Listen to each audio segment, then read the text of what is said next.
Hello and welcome to the Association of School Advancing Health Professions Regional Summit. Today's theme is collaboration and action, engaging to build readiness for interprofessional clinical practice. I'm Justin Rigby. I'm the Interprofessional Education Director at the University of Utah and also the Director for the Masters of Athletic Training program. I get to represent the scholarship work group in this pre-summit survey presentation. And I'll turn it over to my partner, Tony. Hi there. My name is Anthony Breitbach. Please call me Tony. I am the chair of the Interprofessional Committee for ASAHP, and I'm a vice dean and professor at St. Louis University. This event we've been doing since 2019, and it's a collaboration between members and our clinical partners. We did it on a single site in 2019. And then after COVID, we felt that we could move it to multiple sites. And we did it at 3 sites in 2022. And we expanded to 6 sites last year.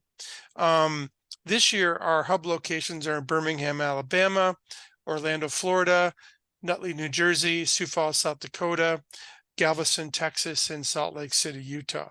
And our goal is to bring together academia and industry stakeholders in a dialogue, structured dialogue, to co-create strategies that can make practical improvements to enhance both health professions education and improve the health of persons, communities, and the populations we serve. The quick schedule, you've already got this started. The lunch and opening presentation, depending what time zone you're in, it might be more of a brunch. And then we want you to react at tables to this initial data that we're presenting today. And then after that, you're going to be coming up with action steps to help improve some of these outcomes.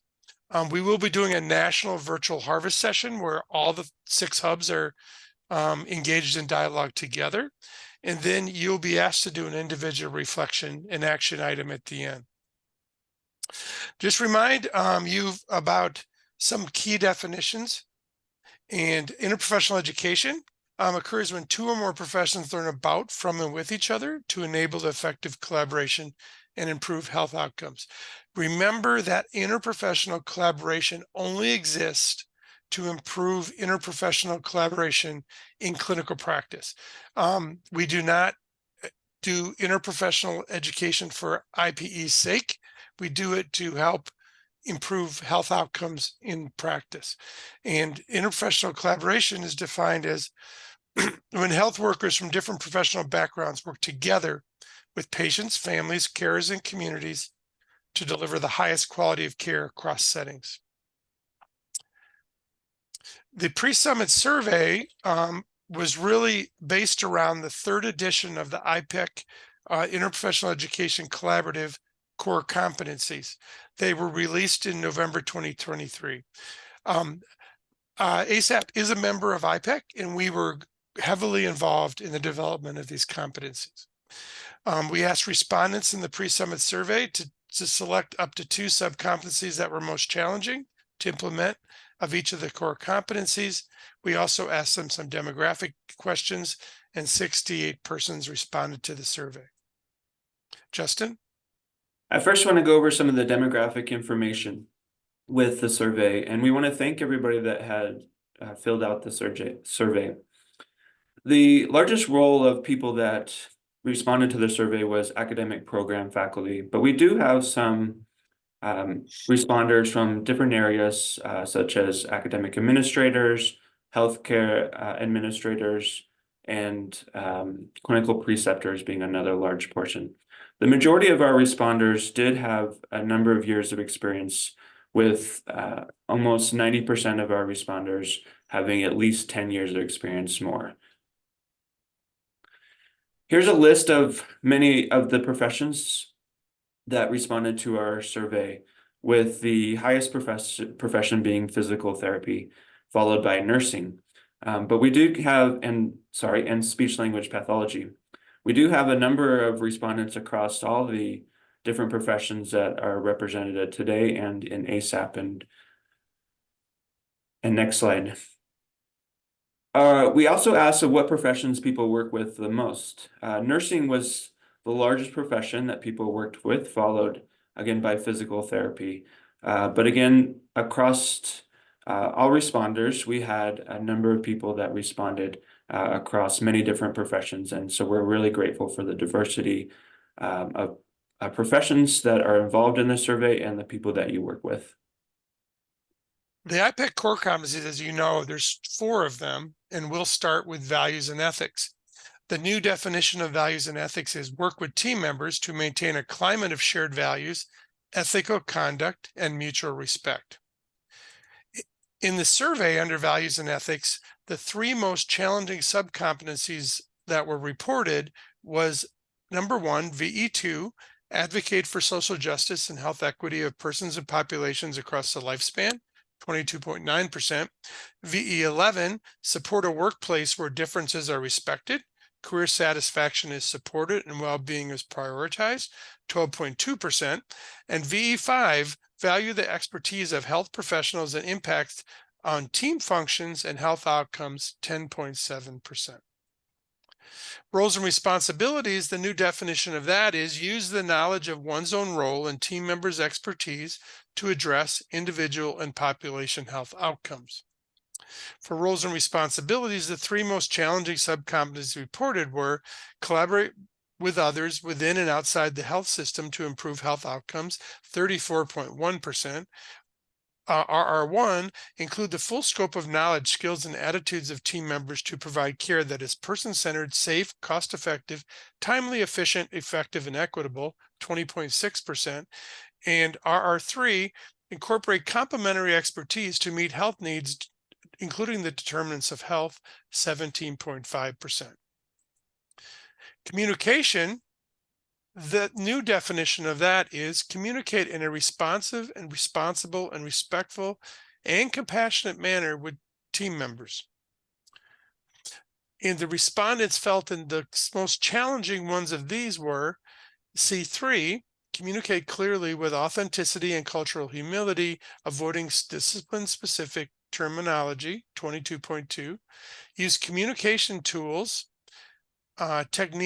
technologies to enhance team function, well-being, and health outcomes. That's C2, 19.8%. And C7, examine one's position, power, role, unique experience, expertise, and culture towards improving communication and managing conflicts, 18.3%. And last but not least, we have teams and teamwork, and that is apply values and principles of the science of teamwork to adapt one's own role in a variety of team settings. The respondents in this area felt that the 3 most challenging subcompetencies were TT5, apply interprofessional conflict management methods, including identifying conflict cause and addressing divergent perspectives, 24.2%. Just TT1, describe evidence-informed processes of team development and team practices, 12.5%. And TT7, shared team accountability for outcomes, 10.2%. Now I'll turn it over to Justin. We asked a number of Likert scale questions. The first one was about the organizational support. And there was a large majority of respondents that agreed that their organization provided them adequate support to implement the IPEC core competencies. Looking at graduate readiness, most responders agreed that entry-level graduates are ready to implement the IPEC core competencies. But as seen in the graph, there is not a strong consensus in this. There are a number of responders that neither agreed nor disagreed to this statement or disagreed to entry-level graduates being ready to implement the IPEC core competencies. And finally, organizational collaboration, about community and clinical partners collaborating with academic programs, that most of the respondents still agreed that these partners collaborate well with implementing the IPEC core competencies into curricular for students and learners. However, again, there's not a strong consensus, with a large group that reported neither agree nor disagree that these clinical and community partners and academic programs collaborate well to implement the core competencies. We asked a couple open-ended questions. The first one being, what are the biggest challenges in implementing the IPEC core competencies and some competencies into the organization's clinical practice? There were three main themes that came out of this question. The first one being time constraints. And time constraints from a clinical practice setting, shown by this first quote, that there's not built-in time in clinical practice for team discussions and meetings. And also time constraints in the academic environment with not enough time to implement and improve on current planned course activities. Would love more consideration of how time effective exercises or new assignments will be. The second theme was around diversity, equity, and inclusion, with a number of responders identifying that it is difficult, especially in some states, to implement sub-competencies that center around diversity, equity, and inclusion. This is a quote that centers around clinical practice and states equity for all individuals to receive the services they may require. Insurance funding sources are not all accepted at our clinic and result in lack of services for some of the most vulnerable populations. Not only does this impact upon services, but is a poor example for our student clinical education. And then the final theme was lack of understanding. And a couple of quotes surrounding this were, some faculty continue to believe and teach in hierarchy and as compared to team and collaborative efforts. Ongoing lack of knowledge of what is interprofessional. Having two professions stand in one place does not equal interprofessional yet. Some continue to believe this is true. And the second quote, many professions are just so unaware of what others do, and most are territorial of their own profession and think they can do it all.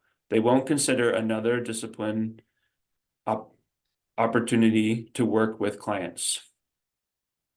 And the second open-ended question was, what actionable ideas would aid in implementing the IPEC core competencies into your organization's clinical education or practice? And two main themes came out of this. First one being administrative support. The first idea of administrative support was being around funding issues. We need funding to bring together students in all the various disciplines so that they can interact with one another more than once a semester. And second, the funding issues around clinical and providing services. To address the equity imbalance due to non-acceptance of managed Medicaid, clinics require the infrastructure administrative support for the administrative burden required for submission to these insurances. The second theme was best practices resources. There are a couple of quotes here that center around that more individuals would like evidence-based way of implementing standard structures and how to help implementing IPEC core competencies. The second quote centers around providing more best practice examples or case studies or IP activities that have the current vision of the IPEC. Also, the standardized evaluation tools that we have been using like ICAS or Ripples. Could ASAHP form a task force work group to update and validate these tools? This is some really great information from the pre-summit survey. And again, we hope that you have great discussions at your regional sites. And we are super grateful and thankful for you all for participating in the ASAHP Summit today. And we hope and look forward to seeing you at the virtual harvest later today. Thank you very much, and look forward to hearing from you later. Good luck.